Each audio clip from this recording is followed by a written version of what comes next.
County prosecutor. No, you started out at the Board of Elections. I did start off.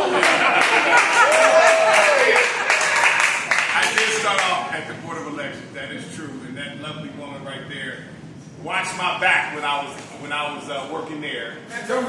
She did. Every step of the way, I've had folks watch my back because I've always had to watch my back because they was always like, "Where's TJ? Where's TJ?"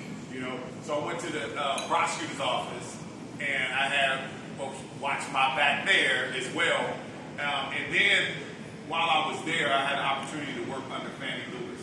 And so I was going around, passing turkeys out to folks in the neighborhood, running her political operations, and just sucking up all the knowledge and everything that I possibly could while I was there.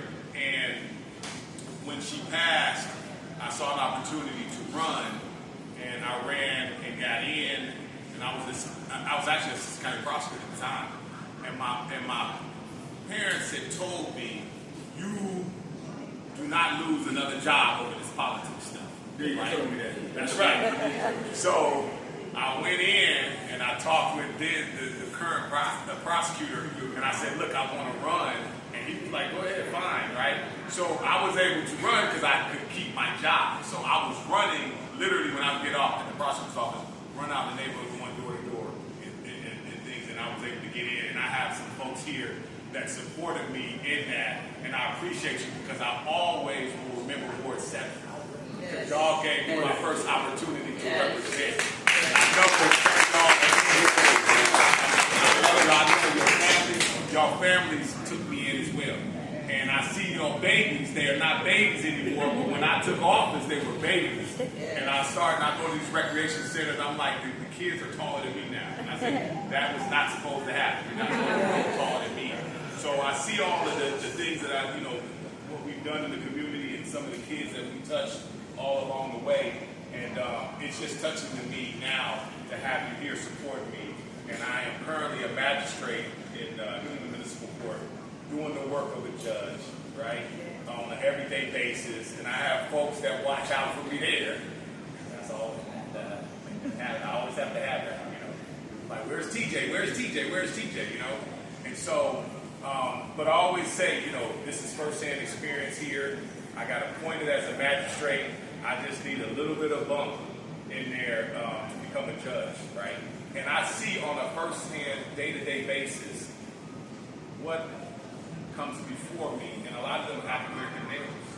And right now, there's 13 judges that sit on the Cleveland Municipal Court, and 11 out of the 13 are women, and that's great. Y'all made great strides. Right. Y'all made great strides. It's a beautiful thing. It's a beautiful thing. But I do know in the need of the presence of an African American male on that bench.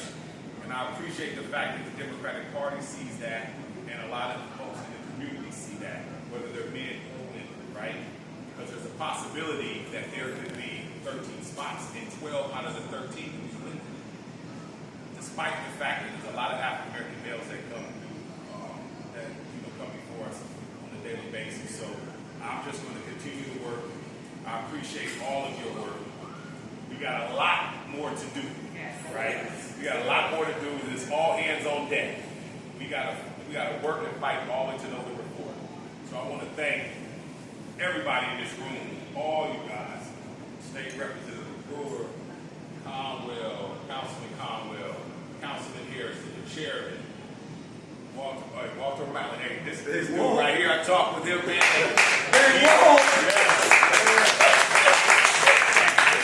TJ, would you please, while we're filming, let the people know how you made a move of faith to come to Ohio to make a difference in this state, please, and the sacrifices that you have made for the city of Cleveland and Cuyahoga County. I sure will.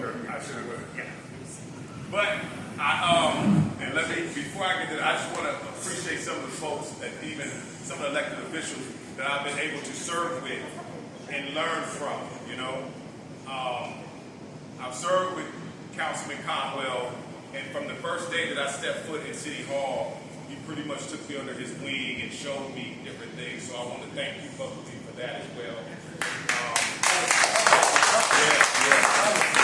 State State Representative Brewer. I saw him kicking it around on the radio and all this other stuff, and he just became a state rep. I'm like, whoa, what?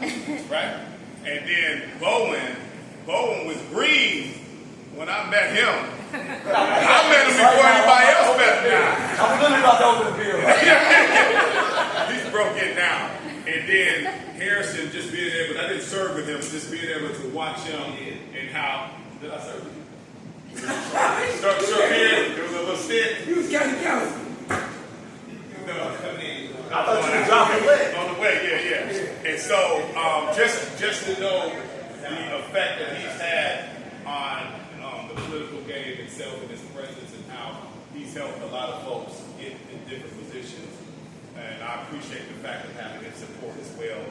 And then Sweeney serving under him as a council person, excellent council president. I was telling your daughter that he did such a good job, but so after that, I was kind of spoiled because anything that we needed for our communities, he made sure that he made it happen if it was any way possible that he could.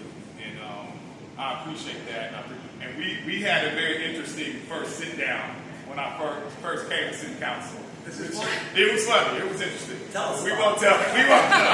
Tell a quick story. He can say.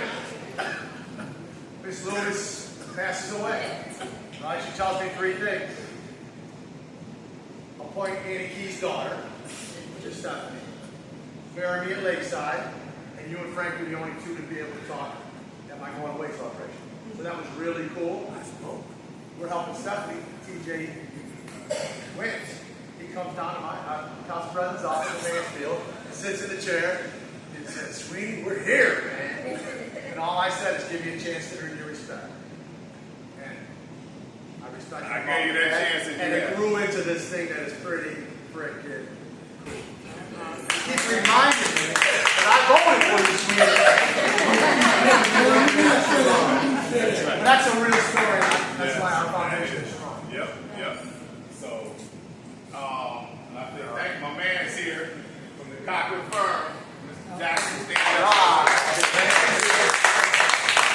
So again, hopefully, like I said, we have to November 4th. We got a lot of work to do before we get elected. I'm proud and honored to have the Democratic Party endorsement. I work very hard at that, and I've been at this for a while. So, and again, when it's time, we got to get to work. So we need all hands on deck. And anybody and everybody can do something. I don't care where they are. We got it all set up. Right? So, What's the most important thing that they can do for you? Because it's going to be an incredibly low turnout. that's true. Get folks out to vote. And what are you asking for? Not much. Vote. Give me some money. No. You're asking for 10 from each one of us in here. Okay. And you're going to ask for their names, phone numbers, and address. And address. That you're going to re-verify it. That's right. Name, phone numbers, and address. 10. Each one 10. $10,000. Yeah. How do we get it? How long have you been in Ohio, CJ? How long have you been in Ohio? Get money to the ladies and princess. You know me. Since 1997. So you've given your life to the city of Cleveland since 1997. I ask anybody for money. That's right. I volunteered. I worked on a lot of different campaigns, from down to the city council all the way to some of the state elections. So always volunteered. I gave pretty much my life to the city of Cleveland, but also the Democratic Party as well. And do you need volunteers? We need volunteers. And how do they volunteer on your campaign? I'll do They it, can but talk I with, A phone number? I've been drinking. well, this young lady here, and I want to thank her, Janae. Oh, thank you. That's right. Thank Janae, you. we can talk with her and get information. Janae, what contact information can the people I'll have? give it to you. No, I'm getting ready to leave. What I want to say it on here so people. Oh, how people can get in touch.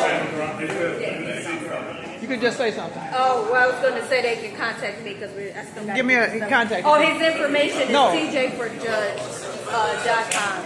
I mean, at gmail.com. And what phone number or whatever. Oh, 216-386-5539. Okay. TJ down for judge.